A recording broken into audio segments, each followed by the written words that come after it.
Buenos días, estimados estudiantes de cuarto año. En la clase de hoy continuaremos viendo el periodo de la Argentina pendular, que abarca del año 1955 al año 1973. En esta ocasión veremos la parte 2. Luego de la caída del gobierno de Frondizi, estudiaremos ahora la presidencia de Guido y también de Arturo Illia. Bienvenidos a este nuevo espacio de Historia Argentina Contemporánea. José María Guido es presidente en el año 1962 hasta el año 1963. Hay que aclarar que es un presidente interino. El mismo es senador por Río Negro. Es el presidente del Senado, cargo que queda vacante porque el vicepresidente de Frondizi ya había renunciado. Ante la renuncia del vicepresidente de Frondizi y la deposición de Arturo Frondizi, es que es necesario que él tome el puesto de presidente de la nación. Él es un presidente condescendiente con los militares. ¿Qué significa esto? Que va a intentar de mediar permanentemente, va a intentar de ir de un lado a otro, tratando de agradar y tratando de enfrentarse lo menos posible a los grupos militares del momento. Hay que recordar que los militares para ese momento es un grupo político muy activo y muy importante para la historia argentina. Ellos son los que deciden en ese momento qué grupo político puede o no gobernar. ¿Cómo? A través de las armas, de la imposición y de los golpes de Estado. ¿Cuál es el objetivo de este presidente? Justamente llamar a elecciones en la mayor brevedad posible y que triunfe un presidente que sea anticomunista y antiperonista. Es necesario aclarar lo siguiente. Los militares en la Argentina están divididos. Sin embargo, si hay algo que tienen en común ambos grupos militares del periodo es que son anticomunistas y antiperonistas, por lo menos la mayor cantidad de ellos. Luchas y divisiones en el ejército. Vamos a introducir el conflicto entre militares azules y militares colorados. Este conflicto es un conflicto que trasciende el mero ejército, sino que se traslada a toda la sociedad argentina, que queda inmersa en una guerra entre ambos bandos militares del mismo país. Para ello tendremos que explicar qué piensan los azules y qué piensan los colorados. Los azules son militares antiperonistas, legalistas y que quieren un gobierno en manos de civiles y que tenga vigencia la Constitución. Sin embargo, hay un grupo opositor también muy fuerte que son los colorados. Ellos son antiperonistas muy extremos. Pretenden borrar todo resto del peronismo de la historia y buscan imponer dictaduras militares. Esto no es la primera vez que lo hemos visto. Si ustedes recuerdan, cuando vimos a Lonardi y vimos a Aramburu en el año 55, sucedió algo similar y parecido. Hay un grupo de militares que quieren mediar, que quieren establecer algún tipo de vínculo con los poderes civiles y políticos, y hay un grupo que pretende mantener al margen esos partidos políticos y ser ellos los que garanticen ese orden. Por eso este conflicto militar se traslada a la sociedad. ¿Y por qué se lo denomina azules y colorados? Bueno, a cuestión de anécdota, esto se puede representar de la siguiente manera. Los militares tenían maniobras donde son semanas de instrucción militar donde ellos practican y ponen en evidencia todos los conocimientos militares y estratégicos que tienen. En ellos hacen una especie de campamento donde van a poner en práctica estrategias militares, hacen salidas de campaña y se entrenan. En estas salidas acostumbraban a dividirse en diferentes grupos. A esos grupos que se enfrentaban ficticiamente en esas maniobras se lo conocían como azules y colorados. Esto, que comenzó siendo algo ficticio, se trasladó después a la vida real y tuvieron esa diferencia para reconocerse entre azules y colorados respectivamente. Este conflicto va a estallar en la Argentina a finales del 62 y a principios del año 1963. Va a ser un conflicto armado entre ambos y van a intentar imponer una ideología o la otra.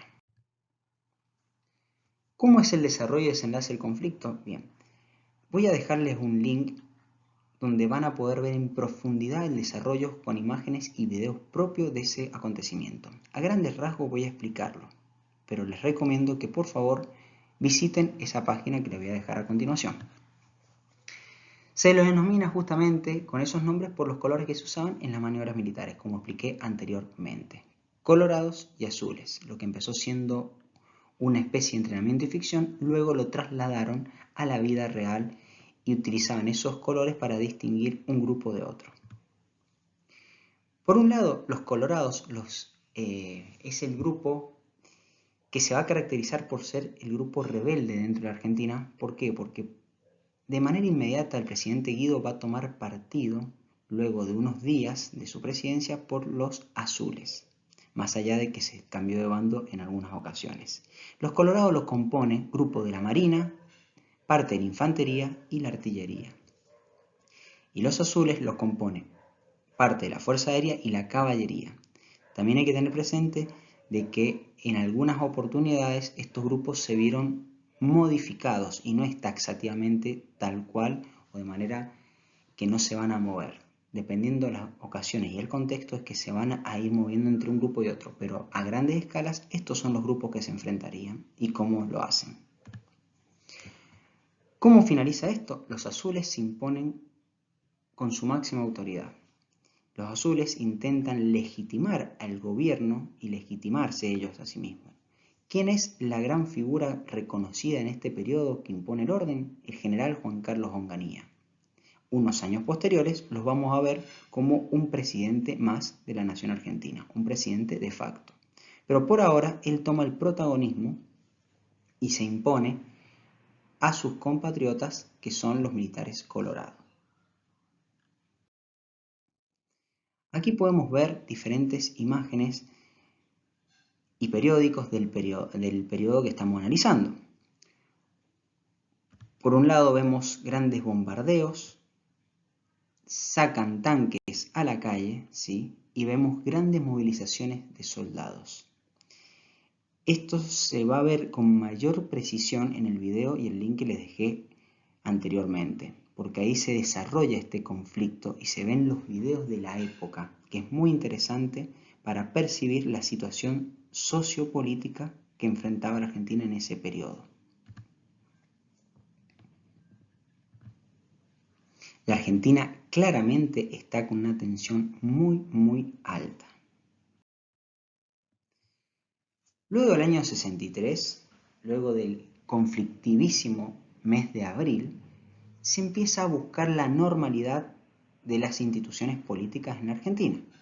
¿Qué significa eso? Quieren llamar a elecciones y que el nuevo presidente que venga ponga orden al caos que se está viviendo en la República Argentina por la falta de legitimidad que existe. En julio del 63 se presentan 49 partidos políticos a elecciones. Esto me marca la gran fragmentación que hay del poder político. Ganan las elecciones el representante de la Unión Cívica Radical del Pueblo, el doctor Arturo Illia, junto con Carlos Perete como vicepresidente.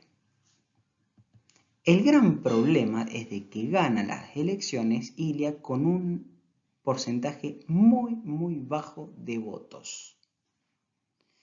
Perón está proscripto al igual que sus partidos y el peronismo vuelve a insistir por segunda vez, ya lo habíamos visto en el año 1957, vuelve a insistir en que se vote en blanco. Perón, con los votos en blanco, logra un 18% de votos. ¿Qué me marca esto? De que hay un gran grupo de la población que sigue siendo peronista y que no le agradan los partidos políticos que se presentaron en estas elecciones ni la situación del momento. También podemos percibir que Perón desde su exilio sigue teniendo un poder muy predominante en la República Argentina. ¿Cuál es el eslogan que usa Perón para motivar a sus votantes? El justicialismo votará en blanco. Muy bien, Ahora pasaremos a ver la presidencia del doctor Ilia. Como hemos visto, no es un contexto agradable ni fácil el que tiene que llevar a cabo este presidente. Sin embargo, al doctor Ilia se lo va a conocer como el presidente Tortuga, ¿sí? Es un hombre mayor, es un hombre que en muchas ocasiones va a ser sensato, prudente, pero que le va a demorar muchísimo tiempo en tomar decisiones. Sin embargo, la situación del país era muy difícil de sobrellevar. No tiene una legitimación muy alta dentro ni de su propio partido ni de los grupos exteriores, y se va a sumar un problema del contexto histórico exterior de la política internacional junto con la política interna, que es muy difícil de llevar. De esta manera vamos a dar por iniciado la presidencia del doctor Ilia. El nuevo presidente asume en un contexto muy difícil. Ya esto pasa a ser algo regular para el periodo, ¿no? No hay presidente que no asuma en un contexto difícil en la Argentina a partir de este periodo pendular.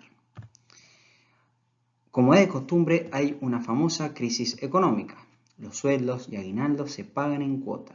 Cualquier parecido con esto es pura casualidad, señores. La inflación crece. Por ende, aquellos trabajadores que tienen pesos o sueldos en pesos fijos, va a haber una clara disminución de sus ingresos y de su caudal de ganancia a nivel mensual y anual. Hay una crisis militar y política en las cuales no se ha terminado de resolver y la tensión social es muy alta. Sumado a esto, contamos que tiene un bajo apoyo político y social. Vamos a ver qué grupo no lo apoya. Bueno, la Unión Cívica Radical Intransigente, que era la de Arturo Frondizi en su momento, no lo apoya. Los peronistas tampoco lo apoyan. En el Congreso tan solo tiene 1/3 de las partes.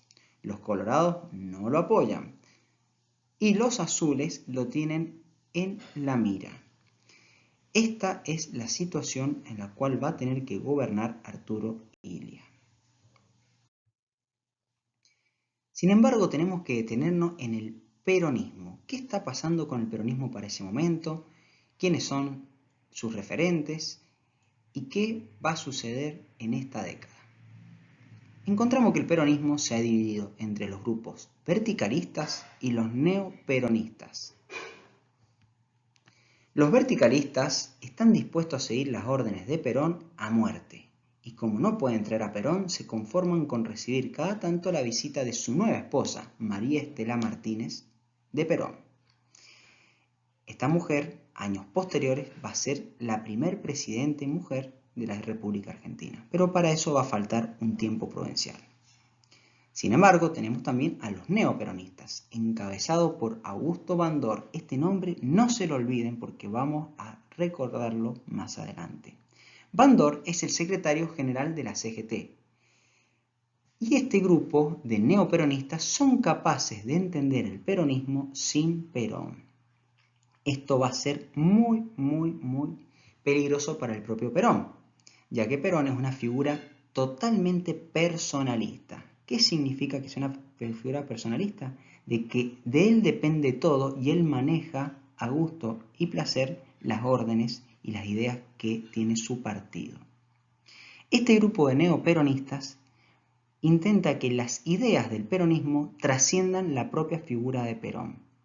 Y eso Perón no va a ver con agrado esas ideas.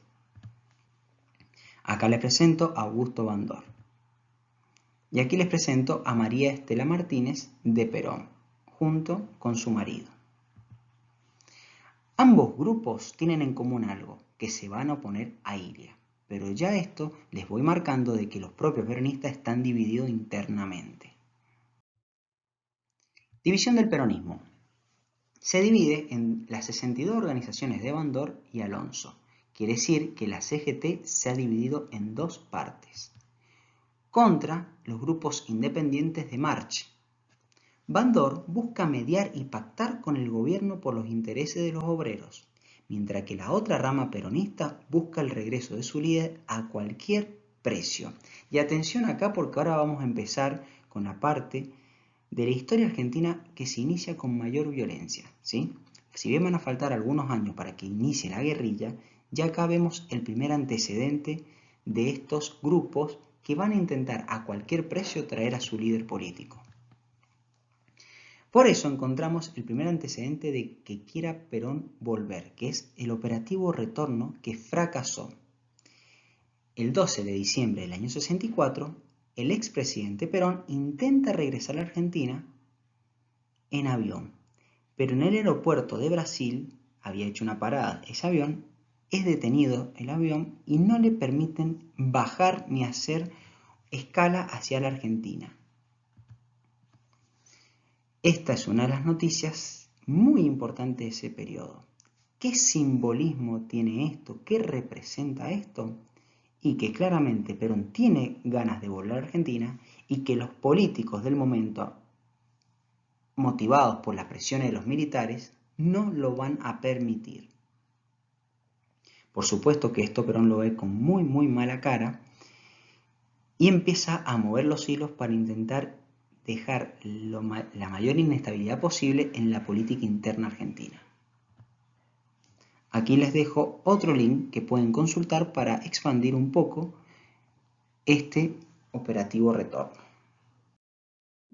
En materia económica, el doctor Arturo Illia sostiene y promueve un modelo intervencionista. Quiere decir que el Estado intervenga claramente en la economía. Las cosas mejoran, ¿sí? Se recupera el salario, brevemente, se reactiva el mercado interno, se estimulan las industrias, se anulan los contratos petroleros hechos durante el gobierno de Frondizi, y esta es una de las principales críticas y oposiciones que va a tener gran parte de la Unión Cívica Radical Intransigente contra la Unión Cívica Radical del Pueblo. Y se mejora la balanza comercial, ¿por qué? Porque hay un aumento del precio de los productos agroexportadores que nosotros ofrecemos al mundo. Sin embargo, todas estas noticias que brevemente podrían estimular una mejora en la economía no van a ser significativas contra la gran oposición que tiene el gobierno de Arturo Illia. Porque volvemos a lo mismo. El aspecto económico muchas veces pasa por la sensación que generan tanto los medios como los grupos políticos opositores sobre la realidad del pueblo. En gran parte, si bien históricamente podemos ver un reflejo positivo, en el momento ese reflejo tal vez no se veía reflejado en toda la sociedad o en el sector que no apoyaba a Arturo Illia. Otra ley muy importante que establece Arturo Illia es la ley sobre autoabastecimiento y regulación de los precios de droga y productos de la medicina. Una ley muy importante para regular, ¿sí?, las medicinas y los precios que los laboratorios imponían. No obstante, parece que la sociedad no está conforme. La Sociedad Rural Argentina y la Unión Industrial Argentina cuestionan el proteccionismo. Recordemos que estos dos grupos son los sectores de mayor riqueza y empresarial y grupos terratenientes que tiene la Argentina. Entonces, los sectores de las clases altas no están de acuerdo con las medidas que ha tomado Arturo Illia. Por otro lado, los sindicatos manejados principalmente por el grupo peronista no dejan de hacerle huelga permanentemente. Para que ustedes vean esto, entre mayo y junio de 1964 los sindicatos toman más de 11.000 establecimientos y hacen huelgas y en muchas ocasiones terminan con grandes disturbios violentos con los empresarios dueños de las fábricas y los propios obreros liderados por los sindicatos. Hay una violencia muy generalizada en esa época. ¿Cuál es la relación entre el Estado norteamericano y el ejército argentino? Bueno, hay que saber que a partir de la década del 60, con el advenimiento de la Revolución Cubana, Estados Unidos intentó fortalecer vínculos a través de distintos medios, ya sea planes económicos, instrucciones militares, campaña de adiestramiento, empréstitos para comprar armamentos y distintas otras maneras más para acercar a los estados americanos a que siga una línea liberal y capitalista. Entre esto encontramos que los estados norteamericanos y el ejército argentino empiezan a tener un vínculo cada vez más fuerte y de mayor unión. Hacia el año 1964 se realiza la Conferencia de los Ejércitos Americanos. Era una conferencia en la cual se reunían las máximas autoridades de los ejércitos de todos los estados americanos. A esta se lo conoció por el lugar donde se realiza, que es West Point. Allí fue el general Juan Carlos Onganía, representante fiel del ejército de la República Argentina. Recordemos que Onganía es uno de los mayores representantes del grupo de azules dentro del partidismo que existía en la República Argentina. Este se va a adherir a la doctrina de seguridad nacional, tema que vamos a ampliar mayormente cuando veamos su presidencia, pero que ahora ya presenta el antecedente y vemos que esa problemática ya está latente. ¿A qué se adhiere la doctrina de seguridad nacional? Bueno, lo que apunta principalmente es a frenar los grupos revolucionarios de izquierda que estaban entrando en los distintos países de América. Y consideraban que el comunismo era la gran amenaza para el bien interno y externo de la sociedad. Esta doctrina de seguridad nacional va a verse con mayor énfasis sobre la presidencia de Onganía. Pero ya hacia el año 64 encontramos los principales antecedentes luego de esta conferencia en los cuales, ¿qué significa esto? Que la Argentina se militarizaba, ya empezaba a percibir aquellas ideas de izquierda como una gran amenaza y que no escatimaría en poner mano dura o castigar fuertemente a aquellos que no piensen como pensaba el oficialismo del Estado argentino, principalmente de las élites del ejército. Todo esto vendría a sumar un conflicto más o un punto de quiebre más a la presidencia del doctor Ilia. Sin embargo, se producen las elecciones legislativas en el año 1965, donde ahora vamos a ver que políticamente se sigue quebrantando más la figura de Ilia. Ilia, con el fin de poder pactar, con el fin de poder negociar con sectores peronistas, permite a Bandor, uno de los máximos representantes del neoperonismo, participar con su partido político. Y atención a esto, ¿por qué Bandor, desobedeciendo las ideas que imponía Perón desde el exilio, se presenta con su propio partido y gana? ¿Cuándo gana? En marzo de 1965, con su partido UP o Unión Popular. Esta alianza es una alianza política entre grupos sindicales y caudillos provinciales neoperonistas. ¿Qué significa ser neoperonistas? Significa querer las ideas de Perón, sin embargo, no siguen a rajatabla lo que dice u opina Perón. Este símbolo es posible y se percibe en la Argentina como que se podía llegar a tener un partido peronista sin Perón. Sin embargo, los frutos no van a ser muchos. ¿Por qué? Porque tanto para Ilia como para Bandor no va a tener un gran beneficio. ¿En qué sentido? Esta acción no le causa ninguna gracia a dos sectores muy importantes. Uno no es un sector, sino una persona, que es el mismo Perón, y el otro es el sector del ejército. ¿Quién saca mayor beneficio a un corto plazo? Podríamos decir Bandor, que se da cuenta de que tiene un gran poder nombrando a su partido como el representante de Perón. Sin embargo, inmediatamente Perón le quita el apoyo a Bandor por no seguir a rajatabla sus ideas o sus posturas. Y al doctor Ilia en este caso le va a ser también contraproducente porque no va a conseguir ni el apoyo de los sectores peronistas y va a conseguir que el sector militar, tanto azules como colorados, deje de darle apoyo o prestarle simpatía.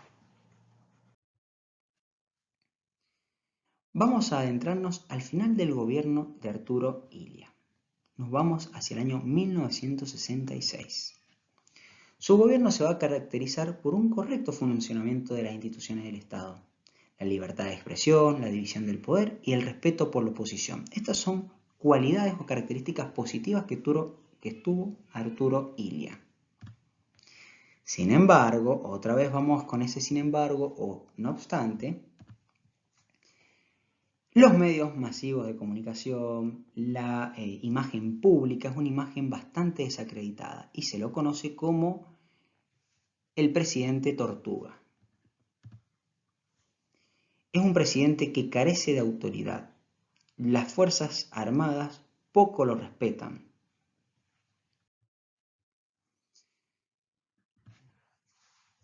En 1965, el Partido Justicialista podía participar pero con otro nombre, denominado Unión Popular. En este caso, el peronismo se va a unir con el Partido Comunista. Situación bastante ilógica si uno se basa en la propia ideología peronista, que es totalmente anticomunista y partidaria a la tercera posición. Sin embargo, era un momento muy tenso y muy frágil para el peronismo y decide hacer esta alianza. Peronistas junto con grupos de izquierdas se unen. Y poco a poco empiezan a ganar bancas dentro del Congreso. Esto es muy satisfactorio para Perón porque se da cuenta de que de esa manera sigue teniendo un gran poder aunque esté exiliado en España. Pero ¿cuál es la gota que va a rebalsar el vaso, que va a derramar este vaso?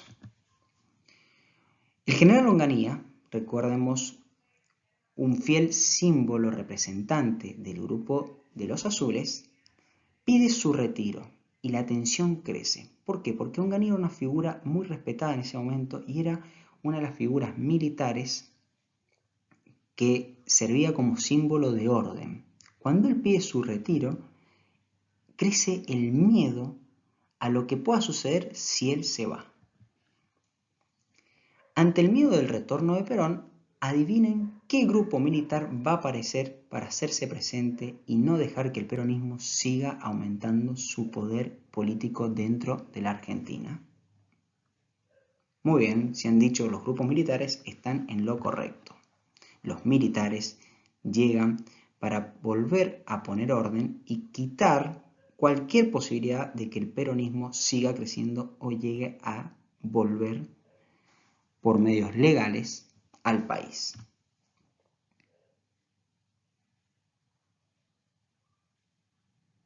De este modo, al igual que este carro, las instituciones políticas en la Argentina vuelven a tambalear y los militares se vuelven a hacer presentes en este capítulo de nuestra historia.